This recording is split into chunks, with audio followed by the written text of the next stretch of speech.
This is the beginning of an airbridge into Gaza. There are 15 more choppers backed up, waiting to bring in badly needed aid. Across there, the ruins where tens of thousands of people took refuge. That was my BBC colleague Fergal Keane, becoming the first international journalist to set foot on Israeli-controlled territory in Gaza, because international journalists have not had any access since the conflict started all those months ago. We will speak to him about how he got there and what he saw on this episode of the BBC's daily news podcast, Newscast. Well, let's talk to Fergal Keane right now. Hello. Hey. So you're now back in Jordan, in Amman, the capital. I'm back in Amman, the capital, from the Zarqa air base, which is about an hour from here in the desert. And we set off early this morning and saw this. It was one of those moments, you know, we're driving through the desert and this incredible round red disc of the sun appeared in front of us. And I'm not a great man for omens, but it felt like the right thing to see on a day when we were travelling with the Jordanians who were about to do something positive and significant. Yeah, and just talk about the scale of the operation that you were observing. It was, non-stop choppers, basically. It was Black Hawk helicopters loaded with aid, including some aid from Britain. There were also 2 Italian helicopters that joined the operation. And throughout the day, you had 16 choppers, and each of them carried a ton of aid, doing this sort of rotation into the Gaza Strip on the ground for about 15 minutes and then back out. And what I noticed as we were filming the loading of the choppers was aid from the UK, some of that medicine. And there's, an interesting point to that. You see lots of trucks now, hundreds of trucks going into the Gaza Strip. But the problem with truck journeys is that if you put, medicine on them, if you put baby formula, for example, there's a real chance that if they get delayed, if they get held up, that will perish. So those sorts of provisions, they keep them in these huge refrigerators on the airbase, and then when the chopper's ready to go, they're taken out, they're loaded, and that's what we brought in today. Well, yeah, because my first reaction was, hang on, a fleet of helicopters doesn't sound like the most efficient delivery method when you could just send in loads and loads of lorries, but you've just explained that.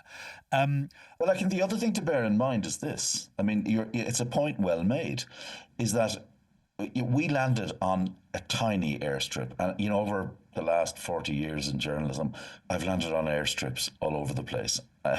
In very remote parts of Africa, for example. This was really small. They can only put 2 choppers down at a time. So you'll have a memory of seeing images of major aid crises, humanitarian disasters, and where their C-130s, these huge big planes, fly in with loads of aid, with vehicles, with everything that's could be possibly needed. You don't see that in Gaza. You see, if you want to get materials that are in danger of perishing, you'll see 2 choppers at a time, 16 per day, coming into that landing strip. And what would be the Israeli explanation for why this couldn't happen when the war against Hamas was happening? Because Israel wasn't at war with Jordan. The Israeli government presumably trusts the Jordanian government when it comes to humanitarian issues. Why couldn't this have happened over the last 18 months? There was one delivery using helicopters last November. There were also aid flights which used, the big transporters that I talked about, dropping aid by parachute into Gaza. But they're very inexact methods. You've no idea really who's going to grab it. It could be a criminal gang. It could be Hamas. Anyone who wants to take that aid and run away with it. And the Jordanians have been pushing and pushing and pushing, and they don't really have a good answer as to why they've been delayed. I mean, certainly a ceasefire makes it easier.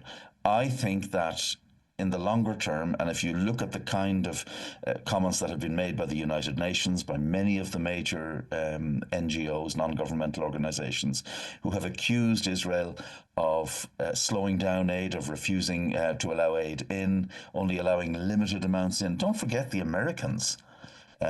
warned Israel to increase the amount of aid that they were letting into the Gaza Strip, or risk losing some of the military aid that they're given, some of the assistance. So this is one of those which will have, I suspect, a sequel in court somehow. If you look at the kind of action which the ICC is investigating, a lot of it circling around the question of aid and, was humanitarian assistance willfully obstructed in reaching the people of Gaza. And what do the Israelis actually say about that? Well, of course, they contest the allegations that are made by the United Nations and aid agencies. They put the blame on disorganization on the side of those who are delivering aid, particularly at the UN. On occasions, they've done that. They talk about the criminal situation in Gaza. So it is a real war of words. But I suspect that when this is looked at in the long term, the questions that arise over how such a huge tragedy could take place and so little aid could get in while that was unfolding, these are serious and searching questions that will not go away. And in terms of them, when you landed, how much of a look at the situation in Gaza could you get? Well, I'll be honest with you, not much. It was quite something. I'm not to take away from the moment. It was quite something to land, 2,000 feet into the Gaza Strip. The last time I was anywhere near it was down at the Israeli border crossing of Kerem Shalom in the south near Rafah. And on that occasion, we were, shepherded around, kept inside the kind of border area where the trucks were loading. You couldn't really see much. On this occasion, we landed on this small airstrip. There was just a bit of barbed wire between us and Gaza. And across the barbed wire, we could see the ruined houses. We could also see them from the air when we were coming in with the helicopter. And you just had a glimpse into this extraordinary devastation that has upended the lives of, more than 2 million people. That's approximately the number of people who've been displaced by this. And vast swathes, most of the Gaza Strip, in ruins. And I suppose you want to be able to go and meet those people and tell their stories and film them as they go back to their homes. I just wonder how likely that prospect kind of is at the moment. That's so frustrating, I'm standing there on this airstrip. I'm looking through the barbed wire. There's a couple of trucks there with guys sitting in it, and further on I can see digging machinery. It looks like the Israelis doing something just up the road. And to be able to walk out that gate and just walk in, it's only, it's around 2.5 miles down to Deir el-Bala, okay? To be able to walk that and just ask people, what has it been like? What is it like for you now? The basic journalistic questions, just trying to assemble the facts. We're not allowed to do that. Why are we not allowed to do that? The Israelis will not allow us to go in there and report independently. And that can't be said often enough. Now, Fergal, can I make a small confession? Over the weekend, I got a BBC News push alert saying Fergal Keane has discovered the secret to living a happy life. And I didn't click on it because I was going to the cinema to see The Brutalist, which is a very, very long film. And I still haven't got around to it. So can you now reveal your tips for a happy life? Oh, dear. And I'm sorry I didn't read the piece. It's all right. You know how many, I write books, and the number of people who've interviewed me about my books without reading them, it's truly happening. Oh, no, really if I was interviewing about a book, I would have read it. No, but I love that kind of, I don't know, people who just, as I did myself when I was a young reporter, waltz in with a couple of facts and go for it. I'm all in favour of it. It's about finding things out. So anyway, I'll stop raw-mashing, as we would say in Ireland, and get to the point that you asked me about. You know what the secret to happiness is? There's no secret. Okay? It's everywhere around me. And it took me a lot of struggles with depression, with post-traumatic stress disorder, with alcoholism, to come to a point where I think I was so exhausted, so broken, that I would have grasped anything, to try and get myself out of it. And I was in a psychiatric hospital one night, and I was watching a Netflix documentary, and a doctor on it, a psychologist on it, said, look, the key to mental health issues if you struggle with them is A, accept that there's constant pain in life. B, accept there's constant change. And C, you've got to work. I've got to work to deal with those things. And it's so self-evident in many ways, but it hit me with a kind of blinding force. And certainly, look, I've been really fortunate to have wonderful therapy for PTSD and depression. Medication has helped me, still helps me, navigate that frequently, dark road that depression offers up. But more than anything, it is, I think, trying to live a decent life, trying to be a decent human being, being kind to other people, knowing what my stresses are, so not getting too tired, and that, being led down with that, walking the dog, doing the dishes. It sounds terribly mundane, but not just doing them as a kind of, as a cameo, waltzing in and saying, and then expecting everyone to say, oh my God, you're wonderful. That's a great job you did doing that. But, doing that stuff, the repetitive stuff of daily life, which can drive many other people up the walls. But for me, it's part of an essential grounding that I avoided for so long. Oh, that's very powerful, actually, and I'm doubly sorry I didn't read it. I didn't read it at the weekend. And also, Fergal, I mean, the amazing thing is that you're so generous with your time and your kind of emotional energy that you're prepared to share that with the world, and also here at the BBC as well. I know that you spend a lot of your time like kind of helping our colleagues deal with these things as well. So that's so good of you. Well, you got to bear in mind there's a fantastic saying about mental health and sobriety, is that to keep it, you've got to give it away. And I love that. It's only by extending it to others, it's only by listening to them and trying to share some of my experience. And an awful lot of my experience won't be relevant to other people. It's me. Right? We are all individuals. That's the beautiful thing about us. But there will be commonalities. There'll be points where people can say, and people have been writing to me in the last few days about this. Many people saying, describing their own experiences with depression or trauma or addiction, and feeling that there was something they picked up on. And if there's one absolute message in it, and I don't care if this sounds sentimental, but it is to love each other. Wow. Well, on that note, I'll say, Fergal, thank you. Vicious war. Yeah. And I've been looking at it for the last 15 months and many other wars before that, and I still come to the conclusion that there's so much decency and good in us if we can just, as I say, love one another. Now, in other news, the Office for National Statistics today on Tuesday published their projection for the size of the UK's population in 10 years' time. They reckon in mid-2032, the size of the UK population will be, I feel I should have a sort of quiz show sound effect here, 72.5 million. And the main driver of that will actually be net migration. In other words, more people coming to move to the UK than people leaving the UK.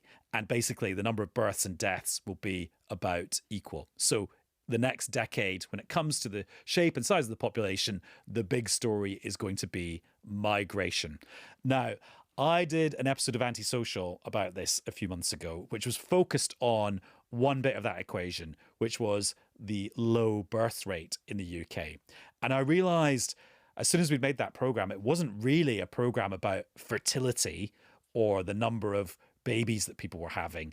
It was a programme about literally everything, whether it was education, wealth, housing, jobs, technology, history, the future, social pressures, families, mums, dads, grandparents, it was everything. And I found it absolutely fascinating. So this is a great excuse, this news from the ONS today, to dive into some of those issues. And we're going to do it with two world experts, because joining me here in the studio is the BBC's population correspondent, Stephanie Hegarty. Hello, Stephanie. Hello. And you do a lot of reporting for the World Service and our language services around the world. So this is an interesting area for you. Yeah, absolutely. I look at population on a much more global level, but the UK is a really interesting position. Not the worst. Not the most extreme, at the most extreme end of the scale in terms of population dynamics, but but really fascinating. And we're also joined by Professor Sarah Harper from Oxford University. Hello, Professor Harper. Hello. What's your area of expertise? So I'm an anthropologist and demographer by background, and I'm interested in falling fertility, falling mortality, in other words, the ageing of the population, which is the dominant trend, and what that means for society and economies. And you've actually just come from an event where lots of these big themes were being discussed. I have. I've just been talking at the British Science Association. What was really interesting, so this is science and technology and society, but one of the topics they chose was how does demographic change, in other words, falling birth rate and living longer, how does that impact on things around productivity? So it was interesting that world had actually sort of brought demography into science, technology and productivity. Okay, lots to discuss. But Stephanie, doing a whole load of numbers on a podcast doesn't work hugely well in my experience. But what's the story that the Office for National Statistics kind of want us to get today about the UK? So the story today is a projection of where the population will be in, from 2022 to 2032. And the main takeaway is that the population is going to increase, but only really because of migration. So they've estimated that in the next 10 years, the number of people that die and the number of people that are born is going to be pretty much the same. But we're going to have almost 10 million people come into the country and almost 5 million leave. So there will be this net migration figure of 4.9 million people. And that will bring our population up to about 72 million. Before we talk about the implications of that, Sarah, are there some caveats we should have in mind when we hear those projections from the ONS? I think the really important thing is that we have kept our population buoyant through migration since the 1970s. Childbearing has been declining the entire time. It's really low at the moment, but we've always been reliant on migrants. The really interesting point to take into account is that migrants come here often because there is work, and when that work finishes, in the old days, they used to actually return. We now are seeing far more long-distance migrants coming in and deciding to settle and stay. And that's why our population is going to particularly grow, we think, over the next 10 years or so. And Stephanie, you might not know the answer to this question, but do the ONS take into account any kind of policy choices future governments could make about migration, or things they could do to encourage people to have more babies, for example? No, and basically they've predicted that the migration level can decrease and then level off at about 344,000 a year, I think is their prediction. But they were very clear that they didn't take into account any other policy changes. Some things around, they factored in their stats about how the number of pensioners will change. They've factored in changes to pension age that are already planned, but other than that, no. And these are projections, they're not predictions. Sarah, where is a good place to start about the implications of all of this? Because I remember we did an episode of Antisocial on Radio 4 about this a few weeks ago. And once you start pulling the thread that is demography and the structure of the population, it unravels into lots of different directions. So I think the way to look at it is the following, is that all high-income societies are ageing. And there are two big dynamics there. So falling fertility, that's falling childbearing, is reducing the number of young people, i.e. future workers, coming into our population. So there is concern about what we call the dependency ratio, which means there won't be enough workers vis-a-vis people not in work. But at the other end, we've got a fall in what we call late life mortality, which means that people over 80 in particular are living longer and longer. And the issue there is that they tend to be in ill health. So that increases the amount of real dependency in the population, the fact that you need to fund health and social care, and also you need carers. And the really important thing is between, shall we say, 20 and 80, whether or not you're in the workforce or not, is basically policy. Because with the current cohort of people coming through, most people beyond pension age can, and many want to, work. They may not want to work full time, but they're very happy to do flexible working and contribution. So that's where policy can make a difference between these two big drivers. Well, I suppose it comes back to that question I was just putting to Stephanie about what do the ONS take into account that you can do about this situation. And actually, the thing that has happened over the last few decades is, as a society, sort of being a bit less rigid about what you do at a particular stage of life. Yes, and of course we are pushing back what we call state pension age. We don't have a retirement age in this country. Some companies or some organisations still have mandatory retirement, but that's very, very rare because of former regulations. But people tend to think of retiring when the state pension age comes in. It's currently 66 and it soon will be 67. But when we talk to people in their 50s, many of them actually think, well, we're going to work far longer than that, because in today's flexible digital type world, and remember the old male manual worker, much of that has now gone, and the knowledge economy and services is really where we are. So there is no reason, so long as we have a population that is healthy and well educated, that we can't continue working much longer, and then the ageing of the population in terms of dependency becomes less important. What I'm always interested in, and I find I don't see a huge amount written about, is when you talk about dependency ratio, how much is technology going to change that? We have a country like Japan, which is way more productive than, say, China. So the dependency ratio has to be very analysed much differently. I mean, you're absolutely right. So we bandy around this idea of total dependency ratio, which is workers to dependents, young and old age dependency ratio, which is workers to typically people over 65, and yet we know that many of those are staying in work. So then you bring in things exactly that. You bring in things like what's going to happen with new technology, and you have a whole sort of area of thought which is looking at AI and robotics and saying, well, where are the jobs going to come from? So we do have to step back and say we are very rapidly moving into a different 21st century where work in the way that we used to see it and the way that we generate income and taxes, etc., is actually changing very rapidly. And in a way, that's almost in line with what's happening to the population. Do you think we have a political system in Britain that can handle those sort of big trends that happen over decades? I mean, I'm just thinking, look how hard we find it to build a railway or an airport, and that's pretty simple compared to managing the entire population. Yeah. No, I mean, I think you're absolutely right. There's something called structural lag, and structural lag basically says that quite often attitudes and behaviours will change, but our institutions stay the same. And in many ways, we still have 20th century institutions. We still think of education as something that happens at school and possibly at college and possibly at university, but by the time you get into your mid-20s, education's gone. We really have to change that, and we have to look at lifetime education and constantly, for all of us, upgrading our skills. Stephanie, you mentioned Japan. Why did your mind go to Japan when we were chatting? Because it has one of the oldest populations in the world, and it's had below replacement rate fertility for a long time, as we have here, but they haven't been supplementing that with immigration, because Japan is a very proud of its monoculture. And recently they've loosened rules around immigration, but it's led to one of the oldest, or not the oldest population in the world. But it's interesting because some people see this as a crisis, right? And among those circles, you often hear, oh, Japan, look at Japan. Japan is facing its population crisis. And I look at Japan and see a place that's still, a functioning country and a nice place to live.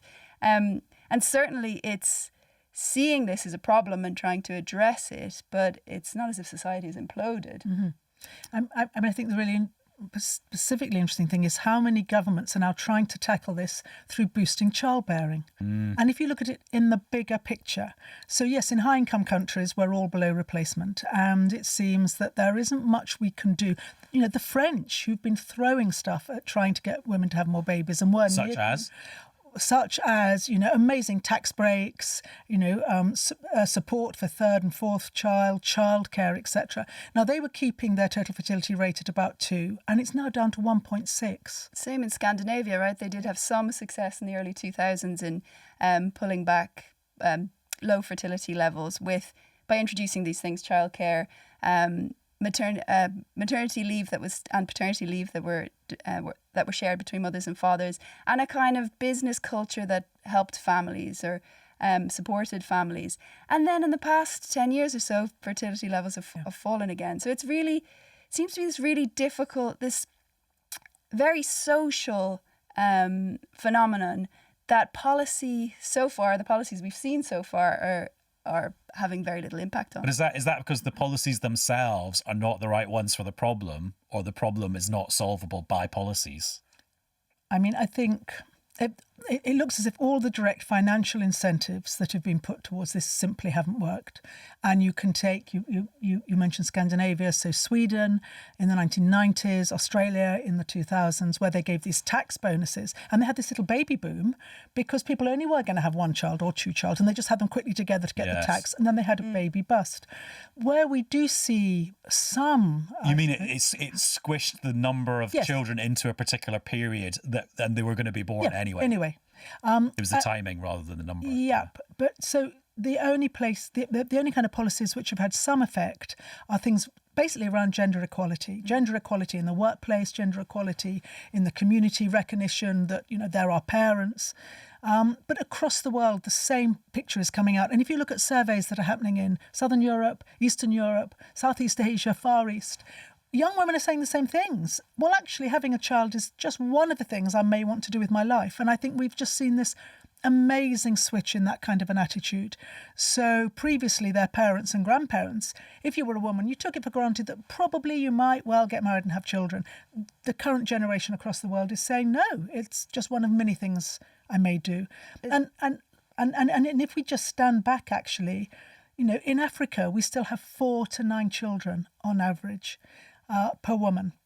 4 to 9 children. And we potentially will go from not 3 billion at the end of this century, but 5 billion people living in Africa. And when you look at the low consumption of that population vis-a-vis the high consumption that we see in high-income countries, in other words, they don't have cars and swimming pools and ready meals. They don't have cars, swimming pools, white goods, food, still, quite low levels of, nutrition in many places. They are going to, definitely they're going to increase their consumption. We live in a finite planet. We've got climate change. And I think it's actually almost irresponsible for high-income countries to say, oh no, we've got to have more and more children consuming, rather than saying, actually, we could balance out our population through things like migration, for example. And yet it's so unpopular politically as an idea. Something we've been doing for 50 years has become, supplementing the population through migration has become so politically unpopular. I think I remember when I was studying for my geography degree and doing population geography, and I could never really quite get my head around it. And so I think I did it for a term as an option, and then I was like, oh, I'm not going to do that. What for you has been in both your jobs a sort of eureka moment for you where you sort of really got it as an issue? I'm not sure You've not had it yet. I mean, it's such a complex issue. Well, that's what I mean about my bad analogy about pulling the thread. It sort of then leads to everything. Yeah, sometimes I think, oh yeah, that's it. This idea that once a fertility level goes in one direction, it doesn't move backwards because it's desirable to have smaller families and invest more in children. And once we're given that choice, that's just inevitably where we will go. It's desirable to have opportunities for women and education for women. But then you see that there is sometimes fertility levels do pick up again when they have declined. And even there's just so many examples, and I'm not explaining it very well, but where an assumption you will have about why this is happening is then busted by a completely different scenario in a different part of the world with the same pattern. That's the thing. You have all of these different countries experiencing different social norms, different economic situations, and yet this trend is everywhere. Even in Africa. Yeah, but my thought about that then is if it's a very dynamic, constantly changing thing, there's an argument then it's not something you need to worry about too much, because as a species, we're quite good at just tweaking here and there to respond to dynamic changes. So maybe it's not like a giant iceberg hitting the Titanic. It's just the sea's a bit rough some days and it's a bit smoother other days. And also we're constantly designing better ships. Also, I'm full of terrible metaphors today. I do apologise. A lot of people talk about fertility falling off a cliff or population falling off a cliff. These things do happen quite slowly. I mean, I would actually sort of push back on the idea that we're going to get any kind of reversal, because we one of the things there's these wonderful surveys called the Demographic and Health Surveys, and almost every country now has them.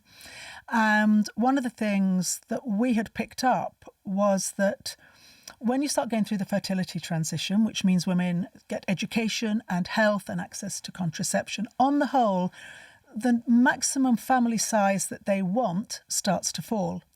But we identified that in most countries in sub-Saharan Africa, that simply isn't happening. They're beginning the fertility transition. We have very highly educated middle-class university women in urban areas. And unlike in the rest of the world, who on the whole want 1 or 2 children, and we also have this other growing thing of wanting to be child-free, in these sub-Saharan African countries, many women were saying, no, we still want 3, 4 or 5. Right. And so we then went back and we looked at every country over time since the fertility transition. It was a big, big project. And once the fertility transition starts, it is almost impossible for it to go back above replacement. And society settles to the fact that you don't have 10 children or 8 children or 2 children, you have 1 or no children. That's not happening in sub-Saharan Africa at the moment. Could just be a delay. Right. But definitely there's something about their society in the modern 21st century that means that, of course, what we're trying to do is empower women to make decisions about what is best for them and their family. And most women say 1 or 2 children is best for me and best for my family.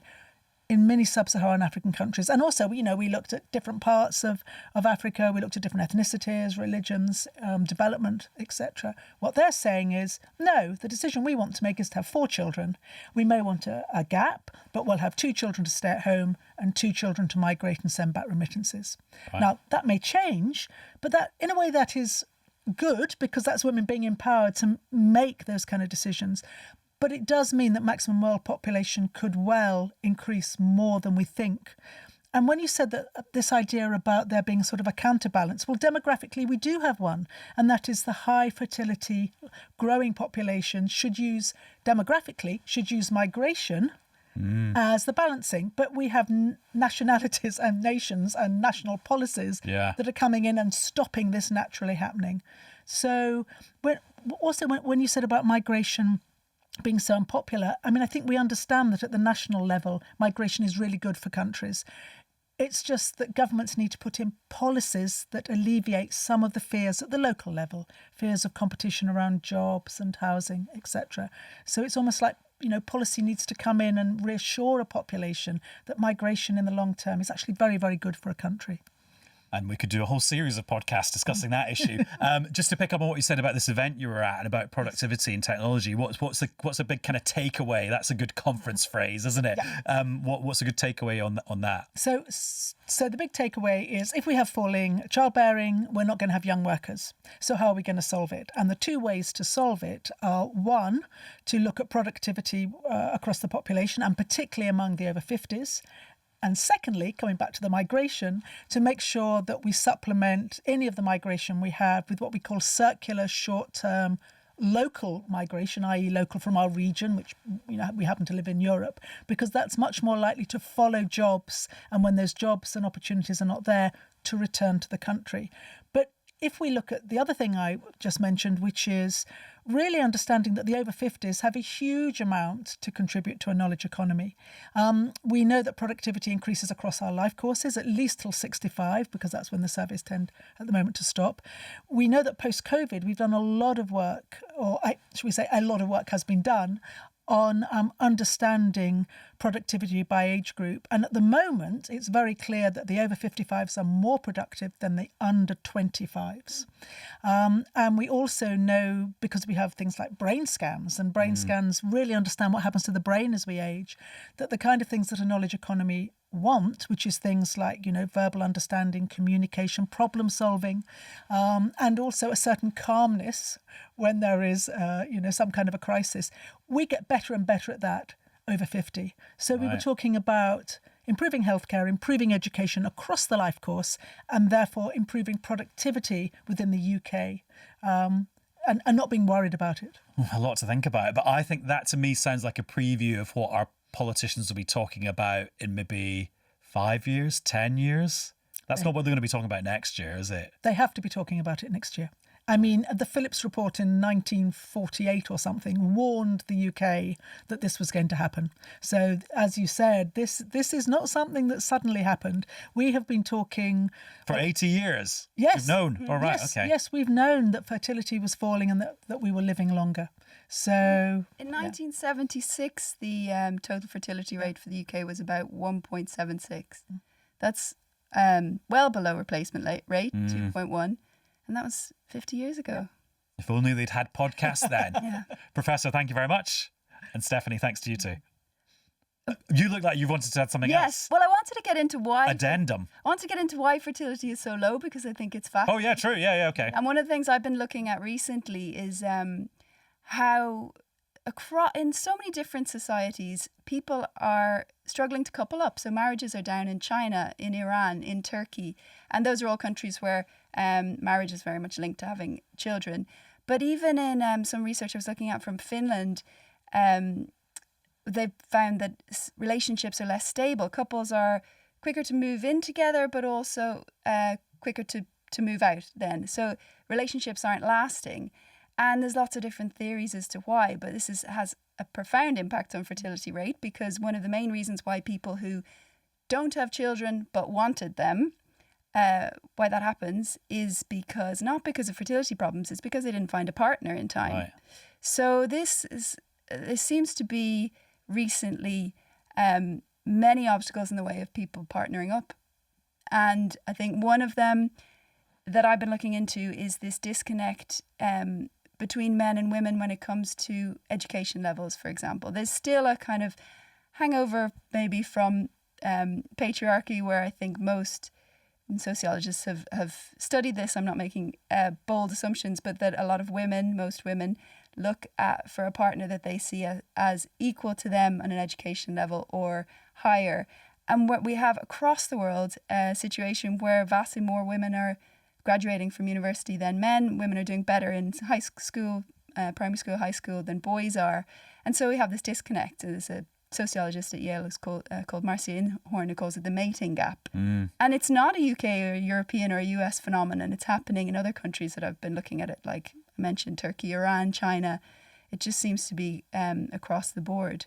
And Sarah, as part of your research, are you having to ask people about their Tinder game? How they're getting on the online apps? Well, so what is interesting is that unlike popular myth, although people under 30 are meeting people more often on social media, in terms of marriages, I think it's something like only 10% of these actually lead to marriage. We still tend to connect and trust and marry people that we work with or went to school with or who are in our community. So social media is important for meeting people, but maybe we're not quite there yet as it being the main driver of marriage. I'm just looking through the glass in the studio to see the reaction of the Newscast team to that news. Professor, thank you very much. And Stephanie, thanks to you too. Thank you.